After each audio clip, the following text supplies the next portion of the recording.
Cricket जगत की बात करें तो इस टाइम सबसे ताकतवर इंसान जो क्रिकेट में है ना, वो जय शाह है।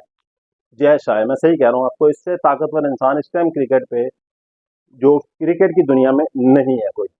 वैसे चाहे कोई किसी भी पार्टी का हो, किसी भी खानदान से ताल्लुक रखता हो, बीसीसीआई की कुर्सी में, बीसीसीआई की टेबल पे जो बैठ जाता है ना, उसका जो रुतबा और उसका जो काम करने का तरीका अलग ही होता है। और हर किसी प्रेसिडेंट ने, बीसीसीआई के जितने भी प्रेसिडेंट पीछे होके गए, उन्होंने बीसीसीआई को ऊपर ही उठाने का काम किया, और यही काम जय शाह ने बहुत बेखूबी से निभाया है। अब कई लोग कहते हैं कि जय शाह को, भाई साहब, इतना तजुर्बा नहीं है, उसको क्रिकेट का इतनी नॉलेज नहीं है, लेकिन वो बीसीसीआई का प्रेसिडेंट बन के बैठ गया। तो मैं तो ये मानता हूँ कि मेरे को आप किसी पार्टी की तरफ से समझ लेना कि मैं बीजेपी की तरफ से ये चीज बोल रहा हूँ। भाई साहब, मैं क्रिकेट के लिहाज से बोल रहा हूँ कि एक बढ़िया क्रिकेटर ही मैनेजमेंट नहीं कर सकता। भाई साहब, ये जो क्रिकेट की नॉलेज रखता है, जिन्हें कि वो मैनेजमेंट नहीं संभाल सकता। मैनेजमेंट एक अलग डिपार्टमेंट है, क्रिकेट खेलना, क्रिकेट की नॉलेज रखना एक अलग डिपार्टमेंट है। तो मैनेजमेंट के हिसाब से मैं आपको बता दूं, 2009 में जय शाह गुजरात क्रिकेट एसोसिएशन के बोर्ड मेंबर बने थे 2009 में। 2013 में आके वो जॉइंट सेक्रेटरी बन गए थे गुजरात क्रिकेट बोर्ड के। उसके बाद उस टाइम, उसी दौरान गुजरात ने रणजी का खिताब जीता था। 2019 में आके 10 साल बाद, 2009 से 2018 तक वो गुजरात क्रिकेट के साथ जुड़े रहे। 2019 में आके बीसीसीआई के प्रेसिडेंट बने, तो 10 साल का एक्सपीरियंस उनको एज ए मैनेजमेंट बहुत जबरदस्त था। और मैनेजमेंट में आपको वही बता रहा हूँ, एक अलग चीज है और क्रिकेट अलग चीज है। अब आप देख लीजिए, पाकिस्तान, श्रीलंका जैसे टीम का क्या हाल हो चुका है। उनका यही एक सबसे बड़ा कारण इस हाल का ये है, जो बदहाली का हाल है, उनकी मैनेजमेंट है। क्योंकि एक फिक्स मैनेजमेंट नहीं होती है, दिमाग से चलाने वाले लोग नहीं होते, तो टीम का हाल बुरा होता ही होता है, जो मर्जी हो जाए। क्योंकि टीम्स को वो फैसिलिटीज नहीं मिल पाती, टीम को वो सेवाएं नहीं मिल पाती, टीम को वो पैसा नहीं मिल पाता, टीम खुले माइंड से नहीं खेल पाती जब तक मैनेजमेंट ऊपर का ठीक नहीं होगा। और आप देख लीजिए, श्रीलंका और पाकिस्तान का ये हाल है।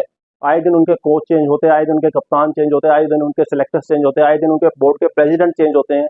तो ऐसा इंडिया में नहीं है। इंडिया में जो बन जाता है, लॉन्ग टर्म चलता है और लॉन्ग टर्म पॉलिसी के हिसाब से काम करता है।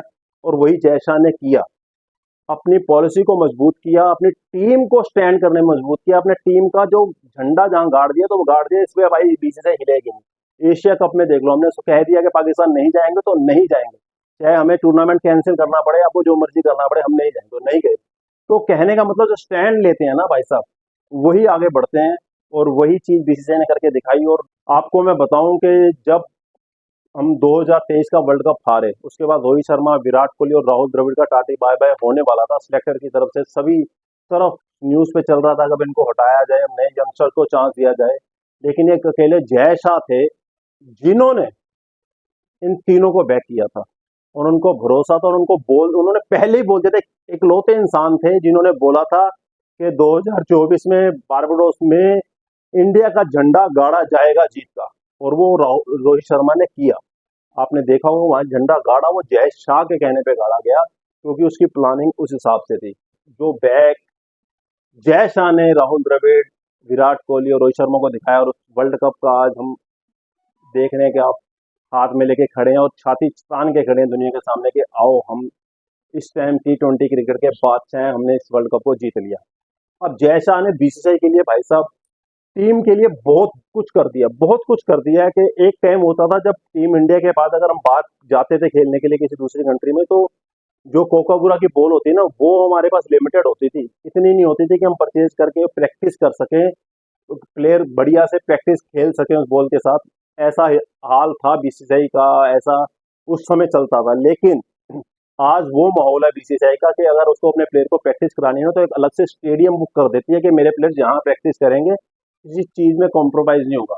और ये चीज उन्होंने यूएसए में अपने डेलीगेशन, यूएसए और वेस्ट इंडीज में जो टीम गई है, उससे पहले बीसीसीआई का डेलीगेशन वहां देखने गया था कि मेरी टीम कहाँ रहेगी, कहाँ रुकेगी, क्या खाएगी, क्या प्रैक्टिस करेगी, क्या ट्रैवलिंग कैसे होगा, सब कुछ पहले ही वो डेलीगेशन तय करके उनको ठीक करके आ चुका था। ये बीसीसीआई का होता है। तो बीसीसीआई ने, मतलब कि क्रिकेट को एक ऊंचाइयों तक लेके जाने के लिए ना, जो काम किया है वो जबरदस्त है। उसमें जय शाह का रोल बहुत बहुत बहुत बड़ा है। आपको मैं बताऊं कि बीसीसीआई एक टाइम पे इंग्लैंड और ऑस्ट्रेलिया जैसे बोर्ड से डरता था। हमारी चलती नहीं थी उनके आगे, हमारे को आए दिन कटघरे में खड़ा कर लेते थे आईसीसी के सामने, ये दोनों बोर्ड बड़े।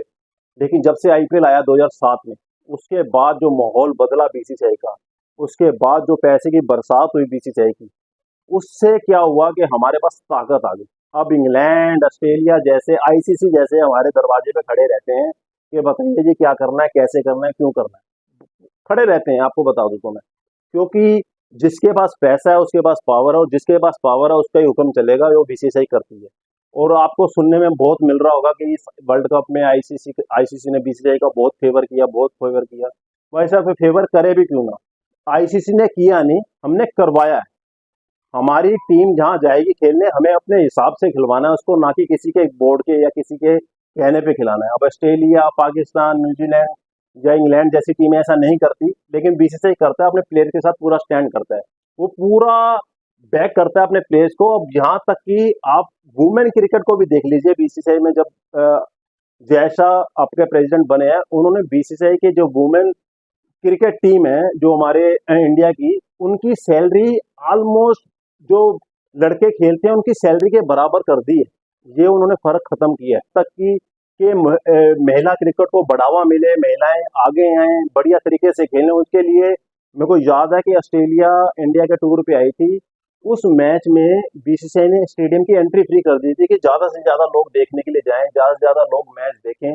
और ये प्लेयर्स तक ही सीमित नहीं है, चाहे बीसीसीआई के जो पैनल में अंपायर आते हैं उनके लिए, जो डोमेस्टिक खेल रहे हैं उनके लिए, जो रिटायर हो चुके हैं टेस्ट प्लेयर उनके लिए, उन सब के लिए माहौल बनाया हुआ है। टेस्ट प्लेयर जो रिटायर था उसकी पहले पेंशन थी 30,000, जय शाह ने उसको 60,000 करवा दी।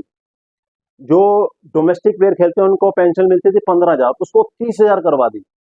जो अंपायर है उनकी सैलरी डबल करवा दी। मतलब कहने का मतलब ये है कि आईपीएल में जो पिचे तैयार करते हैं लोग, उनको 25 लाख रुपए दिए गए इस आईपीएल में, ताकि आपने बहुत बढ़िया काम किया। मतलब कि पैसे की बरसात और पैसे का सदुपयोग करना, इस बीसीसीआई से सीखना चाहिए। इस पे सीट पे जो बैठा है उसका दिमाग अपने आप चलने लग जाता है। और इस टाइम दुनिया का सबसे बढ़िया इंफ्रास्ट्रक्चर हमारा पास है, क्रिकेट स्टेडियम्स हमारे पास हैं, कि ऐसी बुनियाद खड़ी कर दी गई कि आने वाले कई सालों तक अब इनमें कुछ करने की जरूरत नहीं पड़ेगी। ऐसा बीसीसीआई के जय शाह ने कर दिया भाई साहब। तो आपको क्या लगता है कि बीसीसीआई में जो लोग बैठे हैं, इस बीसीसीआई के प्रेसिडेंट बढ़िया काम कर रहे हैं टीम इंडिया को ऊपर लेके जाने के लिए? कमेंट्स करके जरूर बताना।